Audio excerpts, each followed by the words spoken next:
उच्चतम न्यायालय ने 2000 के नोटों को बदलने के रिजर्व बैंक के फैसले को चुनौती देने वाली याचिका पर तत्काल सुनवाई के मुद्दे पर रजिस्ट्री से रिपोर्ट मांगी है। न्यायमूर्ति अनिरुद्ध बोस और न्यायमूर्ति राजेश बिंदल की अवकाशकालीन पीठ ने याचिकाकर्ता वकील अश्वनी उपाध्याय की ओर से मामले में तत्काल सुनवाई करने का अनुरोध करने पर यह आदेश पारित किया। शीर्ष अदालत ने 1 जून को अधिसूचनाओं को चुनौती देने वाली उपाध्याय की याचिका पर तत्काल सुनवाई के लिए सूचीबद्ध करने से इनकार कर दिया था और कहा था कि वह गर्मी की छुट्टियों के दौरान ऐसी याचिकाओं पर सुनवाई नहीं करेगी।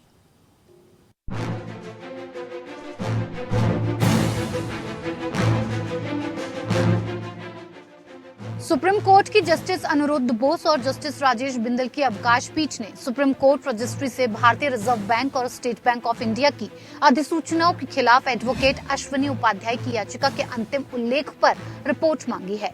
आरबीआई और एसबीआई की अधिसूचना में 2000 रुपए करेंसी नोट को बिना किसी पहचान पत्र के एक्सचेंज की अनुमति दी गई है। दिल्ली हाईकोर्ट ने एडवोकेट उपाध्याय की पीआईएल, जिसमें उन्होंने 2000 रुपए के करेंसी नोटों के एक्सचेंज को पहचान पत्रों के साथ ही अनुमति देने की मांग की थी, उसको खारिज कर दिया था, जिसके खिलाफ उन्होंने सुप्रीम कोर्ट के समक्ष अपील का उल्लेख किया था। उन्होंने अपील में कहा था कि मामला बेहद जरूरी है। जस्टिस अनिरुद्ध बोस ने हस्तक्षेप करते हुए पूछा, क्या इससे पहले भी उल्लेख किया गया था?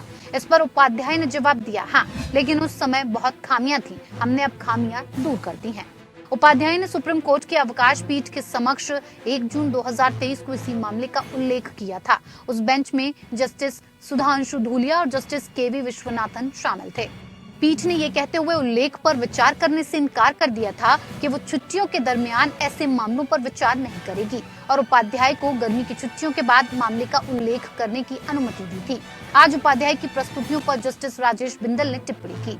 निर्देश दिया गया था कि अदालत के फिर से खुलने के बाद इसका उल्लेख किया जाना चाहिए। आप इसे फिर से कैसे उल्लेख कर सकते हैं? एक समन्वय पीठ ने पहले ही इसका उल्लेख अदालत के फिर से खुलने के बाद करने के लिए कहा था। आप एक अलग पीठ के पास नहीं आ सकते।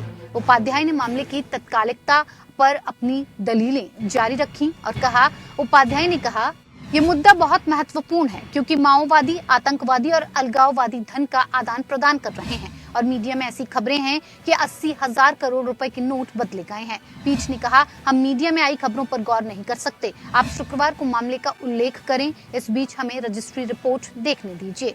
जस्टिस बोस ने कहा, हम इस पर रजिस्ट्री से एक रिपोर्ट मांगेंगे, हम आपको शुक्रवार को इसका उल्लेख करने की स्वतंत्रता देंगे। उपाध्याय की याचिका को दिल्ली हाईकोर्ट की चीफ जस्टिस सतीश चंद्र शर्मा और जस्टिस सुब्रमण्यम प्रसाद की खंडपीठ ने खारिज कर दिया था। याचिका को खारिज करते हुए दिल्ली हाईकोर्ट ने कहा था कि 2000 रुपए के मूल्य वर्ग को जारी करने का उद्देश्य नवंबर 2016 में अर्थव्यवस्था की मुद्रा की आवश्यकता को तेजी से पूरा करना था, जब सभी 500 और 1000 मूल्य वर्ग के बैंक नोटों को अवैध मुद्रा घोषित किया गया था, जिसे हासिल किया जा चुका है। इस प्रकार 2000 मूल्य वर्ग के नोटों को रुपए के आदान प्रदान के लिए पहचान प्रमाण की आवश्यकता पर जोर न देने का सरकार का निर्णय मनमाना या ऐसा कुछ नहीं माना जा सकता है जो काले धन, मनी लॉन्ड्रिंग, मुनाफाखोरी आदि को बढ़ावा देता हो। Bureau report, APN news.